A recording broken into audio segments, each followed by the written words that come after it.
Before we get to the debate, joining us now is ABC-7 anchor Estela Casas. Estela, thank you for coming on today. Oh, you're welcome. So, first of all, tell us, how is it that you came to be one of only a handful of people selected to speak to the president? Well, as you know, that Congressman O'Rourke is one of 17 congressmen who are still on the fence. They don't know how they're going to vote. And El Paso is a key player in all of this. So El Paso was one of 5 anchors who were invited: Sacramento, San Diego, Seattle, Dallas, and El Paso.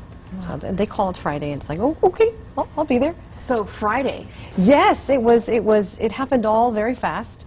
We had all the arrangements done by Friday afternoon, and we left on Tuesday. And in between Friday and Tuesday, I learned a lot about Fast Track and a lot about TPP. Wow. And so what is the process like for a lot of people who may never get to go to the White House? It's not simply just walking in through the doors. And what was the process like from the start of the day to the end? We had to send our Social Security number, so obviously they did background checks, and even before they called to ask, they obviously did a background check.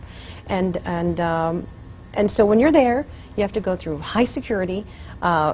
Jerry, my photographer, my photojournalist, Jerry Nakara, his equipment, he had to take every cable out, and then a drug-sniffing dog or a bomb-sniffing dog had to come and make sure that everything was okay.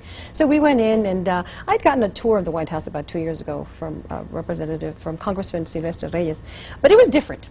I was there to work. We were there to work. I didn't even have a chance to get a souvenir. We had briefings all morning, and just a lot of information just so we could understand what this is all about. And then right about an hour before I had to go in and interview the president, I couldn't even think. You just go into this place, a very dark place, and you think, okay, come on, you got to get it together, and you're going to go in there and you're going to do your job, because that's what I was there to do my job and balance this report. And so I went in there, and he's very tall, very charismatic, and he is the most powerful man in the world. How is it to interview someone, obviously the most powerful person in the world, and you're having to not seem like not mess it up either. Yeah, not mess it up, but also seem like you don't want to be overwhelmed, or seem that you're overwhelmed. You want to be able to go toe-to-toe with them, right? Of course. And I went in there thinking, don't mess this up.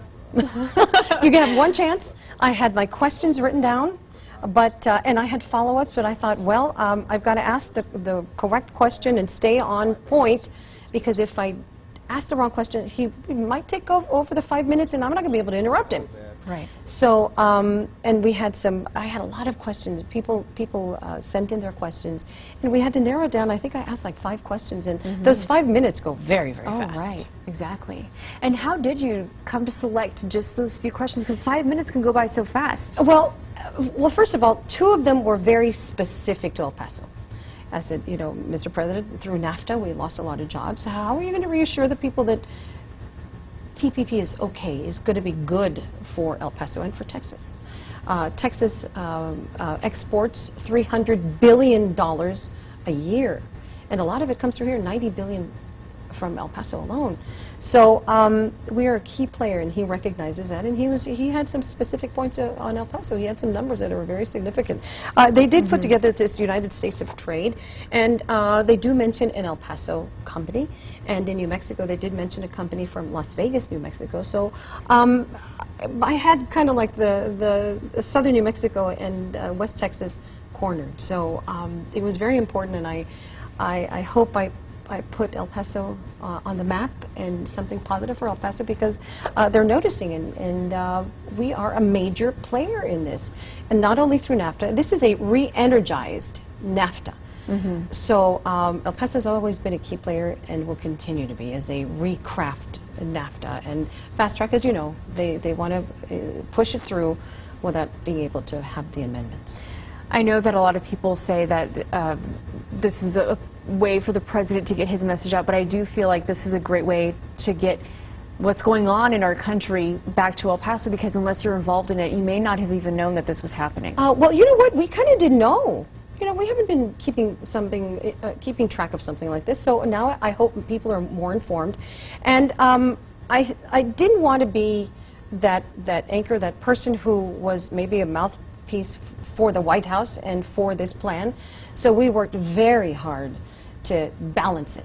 And we got that interview in Washington with a labor representative and with Congressman O'Rourke. So it had to be balanced because El Pasoans deserve to see the whole story, not just one side. Great. Estela, thank you for coming on. You're and welcome. Talking about this. You're welcome.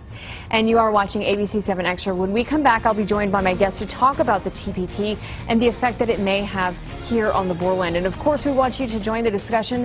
You can give us a call at 915-496-1775. You can also tweet me at Stephanie Valles7. You can use the hashtag ABC7Extra and email us at ABC7Extra@KVIA.com. We're back with our guests after the break.